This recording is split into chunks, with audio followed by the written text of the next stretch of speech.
और चलिए आपको सीधे लिए चलते हैं। सुप्रियो भट्टाचार्य प्रेस कॉन्फ्रेंस कर रहे हैं, क्या कुछ कह रहे हैं सुनते हैं। एक माह में किया गया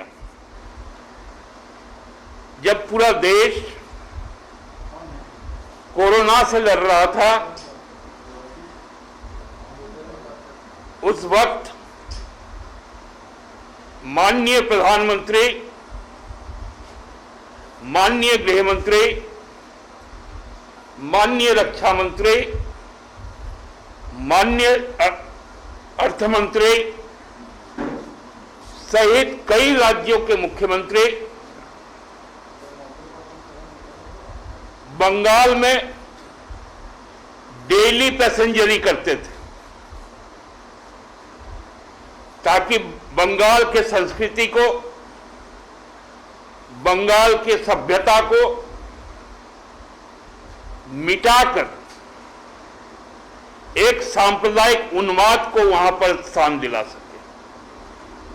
लेकिन बंगाल की जनता ने यह बता दिया कि जो आदि परंपरा है इस देश का, जिसका निर्वहन इस देश के आदिवासी मूलवासी करते हैं, वो भाजपा के इस बहकावे में नहीं आने वाले। लोकसभा में लोगों से कुछ भूले हुई थी, इसलिए झारग्राम, जो हुगली, बीरभूम, बर्धमान, दक्षिण बर्धमान का, पश्चिमी बर्धमान का इलाका, उत्तर बंगाल का इलाका जिसमें आदिवासी जनों का बाहुल्य है, वो उनके बहकावे में आ गए थे। लेकिन माननीय हेमंत जी ने जिस लगन के साथ और पार्टी के, हमारे पश्चिम बंगाल के कार्यकर्ताओं ने जिस मेहनत के साथ भाजपा के खिलाफ एकजुट होकर लड़ाई लड़ने का काम किया, आज वहां पर जो जीत की ओर हम लोग आगे बढ़े हैं, उसके लिए बंगाल के कोटि कोटि लोगों को भी साधुवाद देना चाहते हैं। लेकिन उससे सबसे बड़ी बात आज कोरोना को लेकर हो रही है। कोरोना में हम सब जानते हैं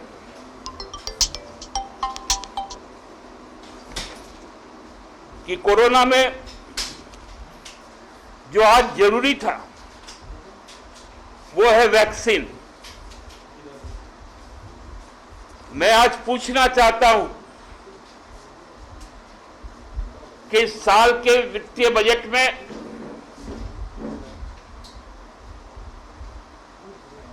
जो 35,000 करोड़ रुपए बजटीय प्रावधान किए गए थे वैक्सीन के लिए, वो पैसे आज कहां गए? हम यदि चुनाव आयोग द्वारा जो आंकड़ा है,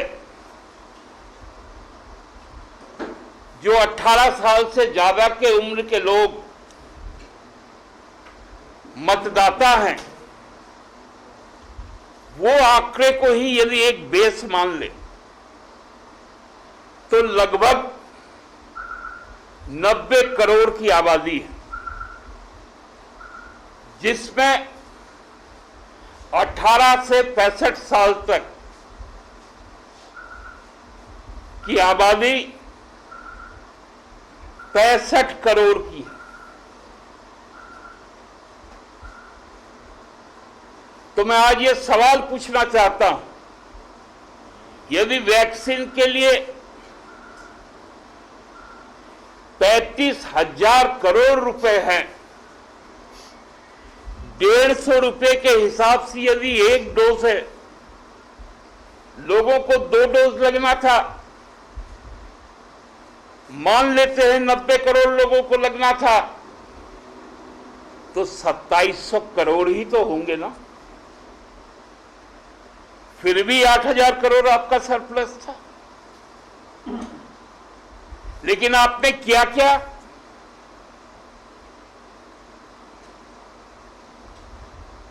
आपने 18 से 45 जो 65 करोड़ लोग हैं, उनको दो हिस्सों में बांट दिया व्यावसायिक दृष्टिकोण से कि एक राज्य सरकार 300 और 400 रुपए में खरीदेगी और दूसरा जो प्राइवेट इंस्टीट्यूशंस है वो 600 रुपए में खरीदेगी। तो 65 करोड़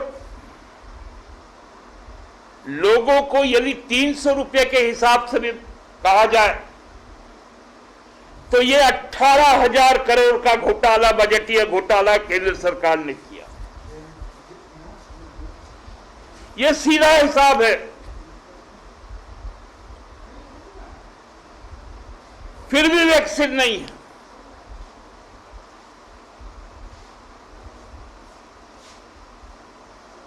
मैं तो आज पूछना चाहता हूं आदरणीय प्रधानमंत्री जी, मोदी जी, मोदी जी, बताइए ना वैक्सीन कब मिलेगा हमको। आप तो कहते थे 2 मई दीदी गई, अमित शाह जी 2 मई दीदी रह गई। लोगों के अरमान आपके सरकार में खत्म हो गई। ऑक्सीजन नहीं मिल रहा है लोगों को। आपके योगी जी बंगाल में जाकर रोमियो स्क्वाड की बात करते थे। आपके नड्डा जी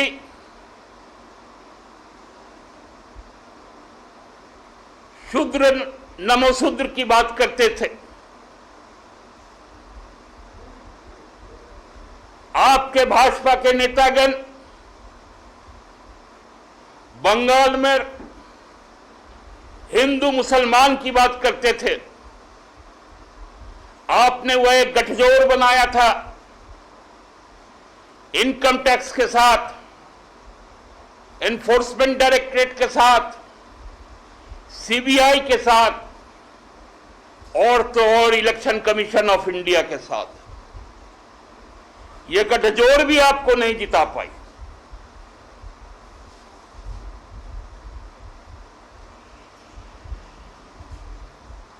हेमंत जी ने इन तत्वों को पहचान रखा था। हम भी बंगाल में चुनाव के लिए तैयार थे। हम लोगों ने झारग्राम में रैली भी की। माननीय मुख्यमंत्री जी गए। हमने लोगों का मिजाज भावा और अंततोगत्वा ये फैसला लिया कि हम सक्रिय रूप से समर्थन करेंगे। समय की भी कमी थी, मधुपुर उपचुनाव भी था, फिर भी हेमंत जी ने समय निकालकर बंगाल में भाजपा के खिलाफ चुनाव प्रचार करने का काम किया, जिसका रिजल्ट आज हमारे सामने है। 294 सीट में भारतीय जनता पार्टी के पास उम्मीदवार नहीं थे। भय से, प्रलोभन से 144 तृणमूल से, वाम से, कांग्रेस से लोगों को तोड़कर उनको टिकट देने का काम किया। उसके बाद डेली पैसेंजर ही किया। आप चल जाइए जमशेदपुर में और धनबाद में, एक ब्लैक डायमंड और कोलफील्ड चलता है धनबाद से, और इस्पात और स्टील चलता है जमशेदपुर से, टाटानगर से। उसमें बहुत सारे लोग कलकत्ता जाते हैं सुबह और शाम को लौट आते हैं, उनको डेली पैसेंजर कहा जाता है। यहां आकर नारा दिए थे,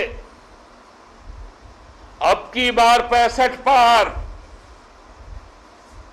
आया कितना था? 25। वहां जाकर नारा क्या दिए थे? 200 पार।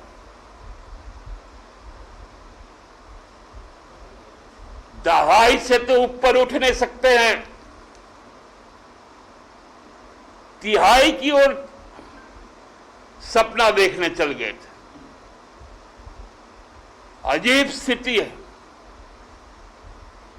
पूरे पैंडेमिक स्थिति में विगत वित्तीय वर्ष का पीएम केयर से लेकर 20 लाख तक करोड़ का पैकेज हो, या वैक्सीन का 35,000 करोड़ रुपए का बजटीय प्रावधान हो, इससे बड़ा देश में आर्थिक स्कैम नहीं हो सकता। और ये स्कैम लोगों की जिंदगी के साथ हुआ है। लोग लाश बनते गए। बाकी के आर्थिक घोटालों में किसी की मृत्यु नहीं होती थी, लेकिन आपका ये आर्थिक घोटाला लोगों को स्मशान और कब्रिस्तान में जाने को विवश किया है। ऐसा विभत्स और अमानवीय घोटाला जिसकी जांच का भी कोई प्रावधान नहीं, क्योंकि पीएम केयर फंड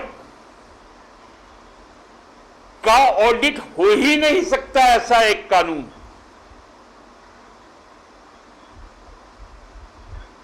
किसी फंड का ऑडिट ही नहीं होगा। अभी नई घोषणाएं आई हैं कि पीएम केयर फंड से देश के हर जिला के जो सदर अस्पताल है उसमें ऑक्सीजन टैंक बनाया जाएगा। ये घोषणा भी 10 दिन पुरानी हो गई। आज तक जहां एक एक पल ऑक्सीजन के बिना लोगों के लिए मुश्किल पड़ता है, कहीं देश के किसी भी राज्य के किसी भी सदर अस्पताल में, या जिसको कह सकते हैं हम लोग सिविल हॉस्पिटल, कहीं इसका निर्माण कार्य शुरू हुआ है क्या?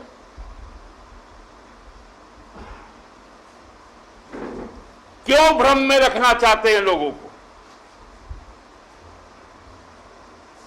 किसने अधिकार दे दिया है आपको कि आप लोगों को भ्रम में रखें, लोगों को गुमराह करें? आज पुनः लोकतंत्र के इस महापर्व के समापन पर 5 राज्यों में जो भी जनादेश आया है, कुछ उपचुनाव भी हुए थे, उनका भी जनादेश आया है।